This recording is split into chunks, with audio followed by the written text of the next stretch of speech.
নমস্কার বন্ধুরা, আশা করছি সকলে অনেক ভালো আছো। নতুন একটি রেসিপিতে তোমাদের সকলকে স্বাগত। আজকে আমি রান্না করব ছোলার শাক।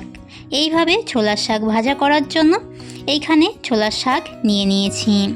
এই ছোলার শাকগুলো বাজার থেকে কিনে এনেছি।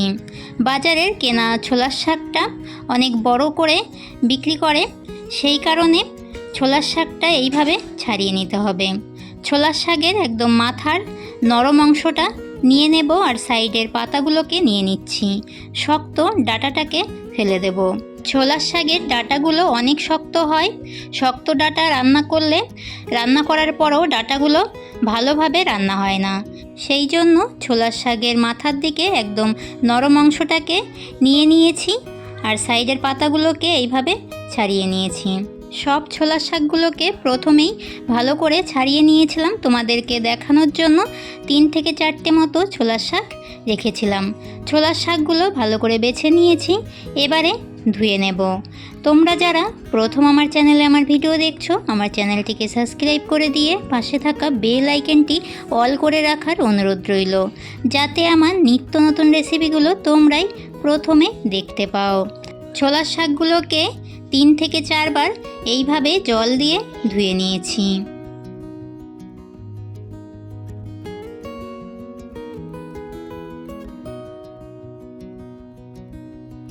ছোলার শাকগুলো ধোয়া হয়ে গেছে, এবারে শাকগুলোকে কেটে নেব। ছোলার শাক আমি এইভাবে বটির সাহায্যেই কেটে নিলে আমার বেশি সুবিধা হয়।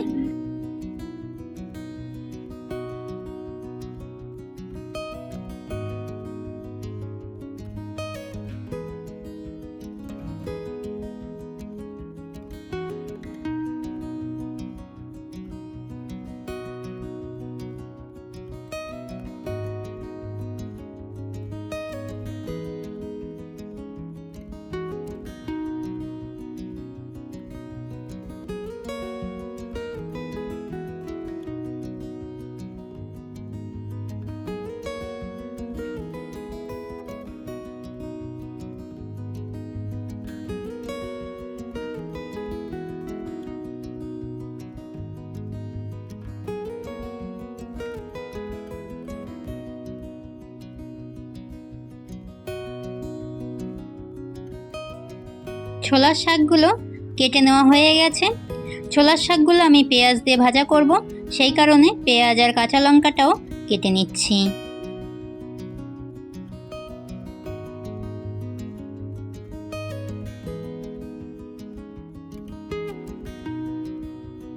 ছোলার শাকগুলো এবারে রান্না করার জন্য রেডি। ছোলার শাকটা প্রথমেই হালকা সেদ্ধ করে নিতে হবে। ছোলার শাকগুলো দিয়ে দেব সামান্য লবণ আর একটুখানি জল দিয়ে ছোলার শাকগুলোকে 2 মিনিট মতো সেদ্ধ করে নেব।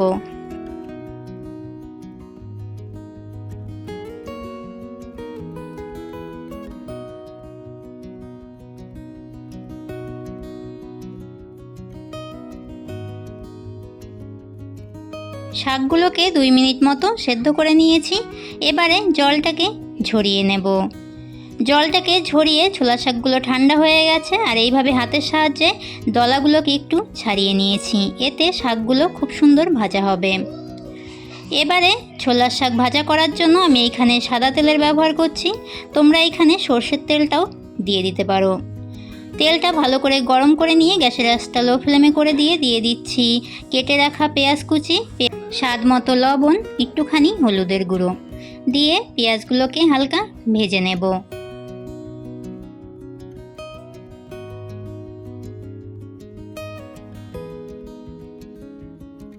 পেঁয়াজগুলোকে একদম লাল লাল করে ভাজবো না, হালকা এরকম ভেজে নিয়েই দিয়ে দেব ছোলার শাকগুলো। এবারে পেঁয়াজগুলোর সাথে ছোলার শাকটা ভালো করে ভেজে নেব। শাকগুলো ভাজা করার সময় আর লবণ দেব না, পেঁয়াজটা ভাজা করার সময়ই পরিমাণ মতো লবণটা দিয়ে দিয়েছি।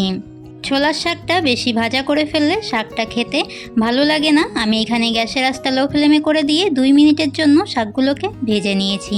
ছোলার শাকগুলো প্লেটে নামিয়ে নিয়েছি। রেসিপিটি তোমাদের কাছে কেমন লাগলো অবশ্যই একটি লাইক, কমেন্ট, শেয়ার করে দিয়ে জানিও। আজকের মতো এতটাই। আবারও দেখা হবে নতুন একটি রেসিপির সাথে আগামী দিন।